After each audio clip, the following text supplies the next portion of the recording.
ദിവസമായി കേൾക്കുകയാണ് കരമന ഹരി പാർട്ടി വിടുമെന്നുള്ള വാർത്തകൾ. എന്നാൽ ആ വാർത്തകളൊക്കെ തള്ളുകയാണ് CPIM ജില്ലാ കമ്മിറ്റി അംഗം കരമന ഹരി. നേതൃത്വം വിശദീകരണം തേടിയിട്ടില്ല എന്നും കരമന ഹരി വ്യക്തമാക്കുകയാണ്. ആർ ശ്രീജിത്ത് ഞങ്ങളുടെ പൊളിറ്റിക്കൽ കറസ്പോണ്ടന്റ് നമുക്കൊപ്പം ചേരുന്നു തത്സമയം. ഗുഡ് ഈവനിംഗ് വിത്ത് സുജയ പാർവതിയിൽ. ഗുഡ് ഈവനിംഗ് ആർ ശ്രീജിത്ത്, ഉറപ്പിക്കാമോ കരമന ഹരി പോകില്ലെന്ന്? Sujaya, good evening. ഈ ഫേസ്ബുക്കിലിട്ട പോസ്റ്റിലാണ് കരമന ഹരി പാർട്ടി വിടില്ല എന്ന കാര്യം പ്രഖ്യാപിക്കുന്നത്. ഇന്നലെ വൈകുന്നേരം CPM ജില്ലാ സെക്രട്ടറിയുടേതായി ഒരു നിഷേധക്കുറിപ്പ് വന്നിരുന്നു.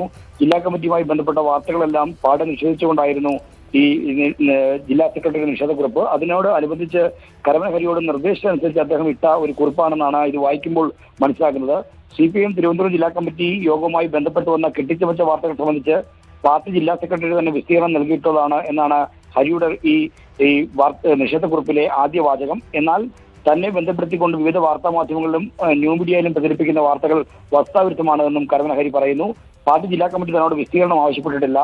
താൻ CPIM വിട്ടുപോകുന്നത് പ്രചരിപ്പിക്കുന്ന വാർത്ത ബോധപൂർവം പ്രചരിപ്പിക്കുന്ന ഒന്നാണ് എന്നും കരമന ഹരി ആരോപിക്കുന്നുണ്ട്. ജില്ലാ സെക്രട്ടറിയുടെ വിശദീകരണ കുറിപ്പിൽ പറയുന്ന പോലെ ഏതോ ഒരു കേന്ദ്രത്തിൽ നിന്ന് ദുരുദ്ദേശത്തോടെ പ്രചരിപ്പിക്കുന്ന ഒരു തെറ്റായ വാർത്ത മാത്രമാണ് ഇപ്പോൾ വരുന്നത്. കഴിഞ്ഞ 4.5 പതിറ്റാണ്ടിലേറെ കാലമായി CPIMന്റെ എളിയ പ്രവർത്തകനായും ജനപ്രതിനിധിയായും പ്രവർത്തിച്ച പ്രവർത്തകനാണ് താൻ എന്നും കരമന ഹരി ചൂണ്ടിക്കാണിക്കുന്നു. വർഗീയ ശക്തികൾ തന്റെ വീട് ആക്രമിച്ച് തന്റെ അച്ഛന്റെ വിരൽ വെട്ടിമാറ്റുകയും മറ്റും ചെയ്തപ്പോഴും കമ്മ്യൂണിസ്റ്റ് ആർജവത്തോടെ അതിനെല്ലാം നേരിട്ട ആളാണ്. അതുകൊണ്ട് പാർട്ടി വിടുമെന്ന പ്രചരണം തെറ്റാണ് എന്നാണ് കരമന ഹരി ഫേസ്ബുക്ക് പോസ്റ്റിലൂടെ പറയുന്നത്.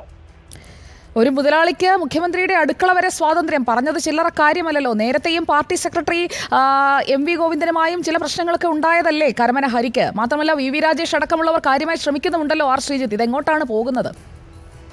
സുജയ, പാർട്ടിയുടെ കടുത്ത സമ്മർദ്ദത്തോടെന്നാണ് കരമന ഹരി ഈ ഫേസ്ബുക്കിലൂടെ ഈ നിഷേധക്കുറിപ്പ് ഇറക്കിയിരിക്കുന്ന കാര്യം വ്യക്തമാണ്. കാരണം ജില്ലാ സെക്രട്ടറിയുടെ നിഷേധക്കുറിപ്പിന് ചുവട് പിടിച്ചുള്ള വാചകങ്ങളും അതിനനുസരിച്ചുള്ള ചില നിലപാടുകളുമാണ് ഈ ഫേസ്ബുക്ക് പോസ്റ്റിൽ കാണാൻ കഴിയുന്നത്. ഒന്നാം ദിവസം ജില്ലാ കമ്മിറ്റി യോഗം നടന്നത് 29, 30 തീയതികളാണ്. 21-ാം തീയതിയാണ് കരമന ഹരി മുഖ്യമന്ത്രിയുടെ അടുക്കള വരെ സ്വാധീനമുള്ള ഒരു ബിസിനസ്സുകാരനെ പറ്റി ആരോപണം ഉന്നയിച്ചത്. ഈ ആരോപണം ഉന്നയിച്ച ശേഷം തൊട്ടടുത്ത ദിവസം നടന്ന ജില്ലാ കമ്മിറ്റി യോഗത്തിൽ കരമന ഹരി പങ്കെടുത്തിരുന്നുമില്ല.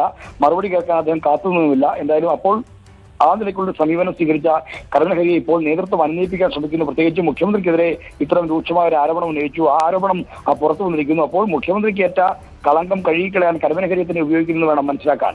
ഓക്കെ ആർ ശ്രീജിത്ത്, ഇതിന്റെ കൂടുതൽ ഉള്ളറ കാര്യങ്ങളൊക്കെ എടുക്കൂ. നമുക്ക് വീണ്ടും കണ്ടുമുട്ടാം, കേട്ടുമുട്ടാം. ആർ ശ്രീജിത്ത് ഞങ്ങളുടെ പൊളിറ്റിക്കൽ കറസ്പോണ്ടന്റാണ് ഏറ്റവും പുതിയ അപ്ഡേറ്റ് പങ്കുവച്ചത്. ഇപ്പോൾ ഒരു വാർത്താക്കുറിപ്പ്, ഒരു പ്രസ്താവന, ഒരു ഫേസ്ബുക്ക് പോസ്റ്റ് വന്നിരിക്കുന്നു കരമന ഹരിയിൽ നിന്ന്. എങ്ങും പോകുന്നില്ല എന്നാണ് ആ കുറിപ്പിൽ പറയുന്നത്. ഇനി എന്തെന്നുള്ളത് നമുക്ക് കണ്ടറിയാം.